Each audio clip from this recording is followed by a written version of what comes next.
पापा बन गए जेंटलमैन। शर्मा जी को कई लोग कंजूस समझते हैं, हालांकि वो हमेशा ही सेविंग्स की बात करते रहते हैं, पर कंजूस तो वो बिल्कुल भी नहीं है। उनकी सैलरी पूरी वो अपने परिवार पर खर्च कर देते हैं और जो कुछ बचता है उसे बैंक में जमा कराते हैं। उनके घर वाले और दोस्तों के बार बार बोलने के बावजूद भी वो खुद के लिए कुछ नहीं खरीदते। धीरे धीरे सबने बोलना ही छोड़ दिया।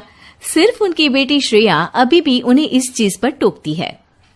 अच्छा सुनिए, आज आप ना बाहर जाएंगे ना तो मेरे लिए एक नई कढ़ाई ले आएगा, ये वाली जल के काली हो गई है। ऑफिस से लौटते वक्त ले आऊंगा, ठीक है। और खुद के लिए भी थोड़े नए कपड़े ले लो पापा। कब तक वही 6 जोड़ी कपड़े और ये पुरानी अटैची लेकर घूमोगे? पार्टी शादियों में पहनने के लिए भी आपके पास कुछ नहीं है पापा। अरे पैसे क्यों फालतू में खर्च करने हैं, ये कपड़े ठीक तो है, और पार्टीज और शादियों में वो मुझे बुलाते हैं, ना कि कपड़ों को। देखा श्रेया, तुझे बोल बोल के थक गई हूँ, तेरे पापा को कोई नहीं समझा सकता। श्रेया, तुम्हें कुछ चाहिए तो बताओ, ले आएंगे, ठीक है। मुझे फिलहाल किसी चीज की जरूरत नहीं है। श्रेया की बहुत कोशिश करने के बावजूद भी शर्मा जी को वो समझा नहीं पाती, पर वो हार मानने वालों में से नहीं है। उसको समझ में नहीं आता कि क्या किया जा सकता है और वो इस बारे में अपने दोस्तों से बात करती है। यार, मुझे समझ में नहीं आ रहा कि क्या करूं कि पापा थोड़ा खर्च खुद पर भी तो कर ले। अरे ये तो अजीब है, एक आदमी इतनी मेहनत करके पैसे कमाता है पर खर्च नहीं करता। तूने अंकल से जिद करके देखा क्या? हाँ यार, सब करके देख लिया। मैं उनसे अगर गाड़ी भी मांग लूं ना तो मेहनत करके वो भी मुझे ला देंगे। पर परसों मैंने उनके लिए 80 रुपए की आइसक्रीम मंगवाई थी तो उनके गले से वो भी नहीं उतरी। अरे सुनना, मेरे पास एक आइडिया है, पर उसके लिए थोड़ी मेहनत और थोड़ी एक्टिंग करनी पड़ेगी। तू रेडी है क्या ये सब करने के लिए? हाँ हाँ ठीक है, तेरा आइडिया भी ट्राई करके देखते हैं ना। श्रेया और उसके दोस्त एक प्लान बनाते हैं। प्लान की तैयारी भी कर ली जाती है। अब बस बारी है श्रेया की। प्लान को पूरा उसे ही तो करना था। अगली सुबह जब शर्मा जी बाथरूम में नहा रहे होते हैं, ऑफिस जाने से पहले शर्मा जी के बॉस का फोन आता है, जो कि श्रेया उठाती है। शर्मा जी के बाथरूम से निकलते ही श्रेया उन्हें बताती है, पापा आपके बॉस का फोन आया था, वो आपको किसी मीटिंग के लिए राज होटल में बुला रहे हैं। क्या? राज होटल? वो तो बहुत महंगा है। हाँ, और उधर का एक ड्रेस कोड है, आप कुछ भी पहनकर उस होटल में नहीं जा सकते पापा। अच्छा। हाँ, चलिए मैं आपको लेकर चलती हूँ कपड़े लेने। श्रेया शर्मा जी को शहर के एक जाने माने टेलर के पास ले जाती है, जहां वो उन्हें समझाती है कि राज होटल में जाने के लिए उन्हें सूट, कोट, जूते, बेल्ट सब चाहिए। वहां वो अपनी चप्पल पहनकर नहीं जा पाएंगे। शर्मा जी थोड़े डरे डरे से कपड़े सिलेक्ट करते हैं और फाइनली जब सिलेक्ट हो जाता है तब शर्मा जी को उनके बॉस का फिर से कॉल आ जाता है। अब जी सर, मैं बस आज की मीटिंग के लिए कपड़े ही खरीदने आया था सर। जी सर, वही मीटिंग जिसके बारे में आपने बोला था होटल राज में। क्या आपने कोई कॉल नहीं किया ऐसा? ठीक है सर, मैं यहाँ से जल्दी से निकलकर ऑफिस पहुंचता हूँ सर। जी जी जी ठीक है सर। श्रेया का झूठ पकड़ा गया था और उसका प्लान फेल हो गया था। शर्मा जी ने लगभग सारे नए कपड़े खरीद ही लिए थे, पर वो पैसे देने से खुद को रोक लेते हैं उनके बॉस के फोन के बाद, और वो श्रेया की तरफ पलटते हैं। हाश, इतने सारे पैसे बच गए। आज तुम्हारे झूठ की वजह से इतना बड़ा खर्चा हो जाता मेरा। वो तो अच्छा हुआ कि बॉस का फोन आ गया और मैं बच गया। पर पापा, आप कितने हैंडसम लग रहे हो, एकदम जेंटलमैन। श्रेया की बात सुनकर शर्मा जी आईने की तरफ पलटते हैं। खुद को सूट कोट में देखकर वो भी हल्का सा मुस्कुराते हैं और कैशियर को जाकर पैसे दे देते हैं। ठीक है, तुम कहती हो तो इस बार ले लेता हूँ, पर सिर्फ तुम्हारे कहने पर, और सिर्फ इस बार। अगली बार आप खुद ही के कहने पर खरीद लेना, तो मुझे इतनी मेहनत नहीं करनी पड़ेगी पापा।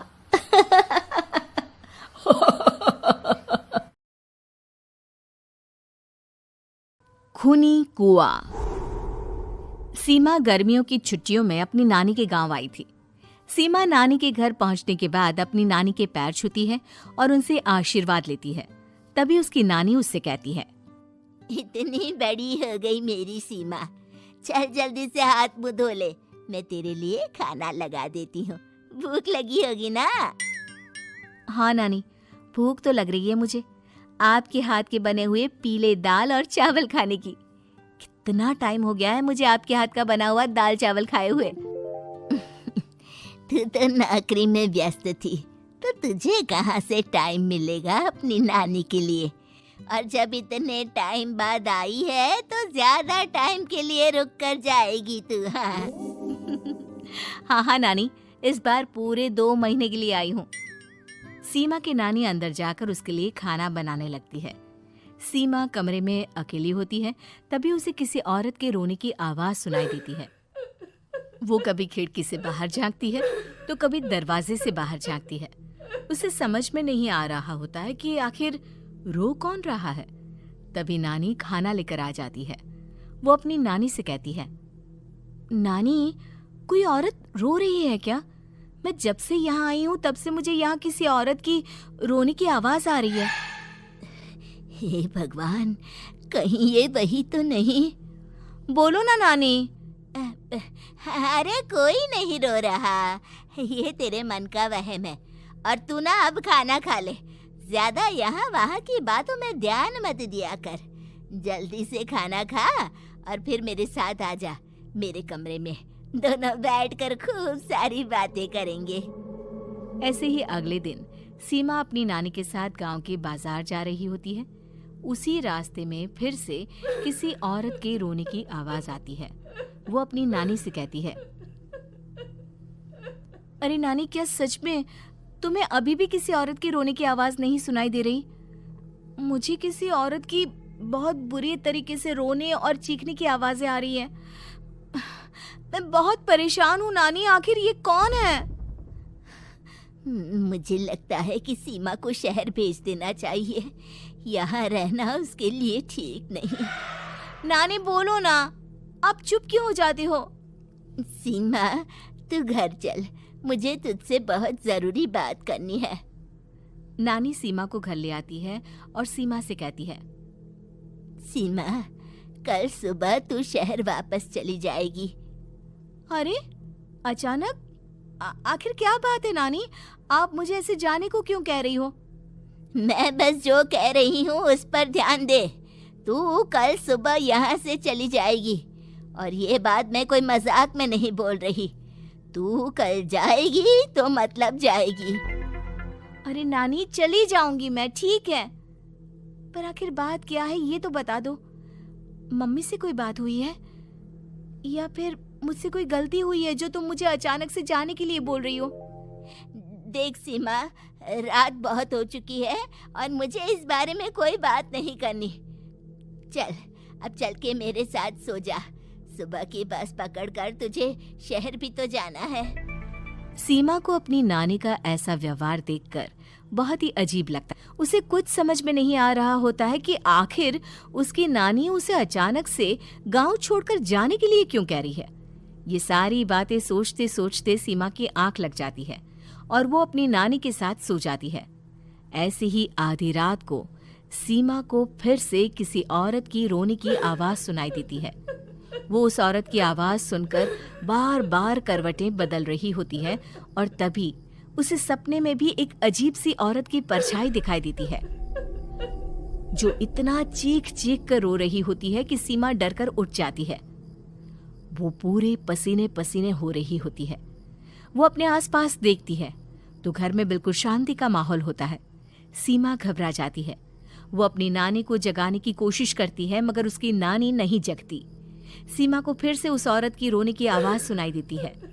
आखिरकार सीमा अपने आप को रोक नहीं पाती और वो घर का दरवाजा खोलकर बाहर निकलती है। आखिर ये माजरा क्या है? आज तो मैं पता करके रहूंगी।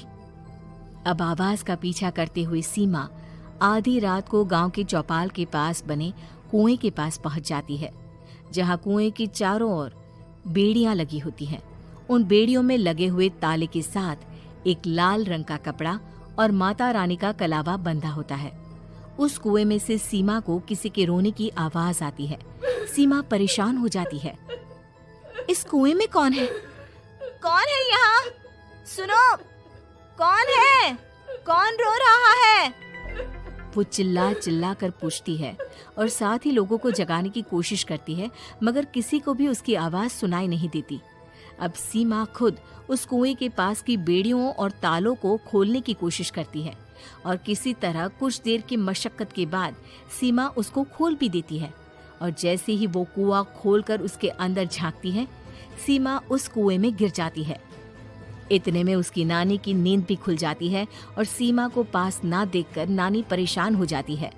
नानी घबराकर पूरे घर में उसे ढूंढने की कोशिश करती है, जिसके बाद उसकी नानी और सभी लोग उस खूनी कुएं के पास जाते हैं और सीमा की नानी कुएं के पास खड़ी होती है। सभी गांव वालों और सीमा की नानी को सीमा के चिल्लाने की आवाज आती है, बचाओ, कोई मुझे बचाओ। मेरी बच्ची, हम आ गए, हम तुझे बचा लेंगे। नानी, मुझे यहाँ बहुत डर लग रहा है।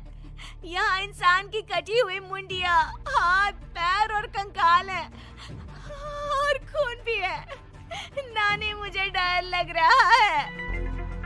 आप सब मेरी मदद कीजिए, नहीं तो ये खूनी कुआं मेरी बच्ची को भी खा जाएगा। अरे मुझे तो ये समझ में नहीं आ रहा कि आखिर इस खूनी कुएं को खोला किसने। सालों पहले इसको इतनी मुश्किलों के बाद तांत्रिक बाबा ने बंद किया था। अरे पूरा गांव खूनी कुएं के बारे में अच्छे से जानता है, तो कोई भी जानबूझकर तो ऐसा करेगा नहीं। मतलब किसी ने अनजाने में इसे खोल दिया है भैया। सीमा को इस बारे में मालूम नहीं था और जब से वो यहाँ आई थी तभी से उसे किसी औरत के रोने की आवाजें भी सुनाई दे रही थी। कहीं सीमा ने ही तो उसे नहीं खोला। अगर ऐसा है तो फिर सीमा का बचना बहुत मुश्किल है। वहीं कुएं के अंदर सीमा रोते हुए बैठी होती है कि उसे आवाज सुनाई देती है जो कुएं के बाहर खड़े गांव वालों में से किसी को सुनाई नहीं देता। आज सालों के बाद मुझे ताजा खून मिलेगा। तेरा खून पीकर आज मैं अपनी प्यास बुझाऊंगा।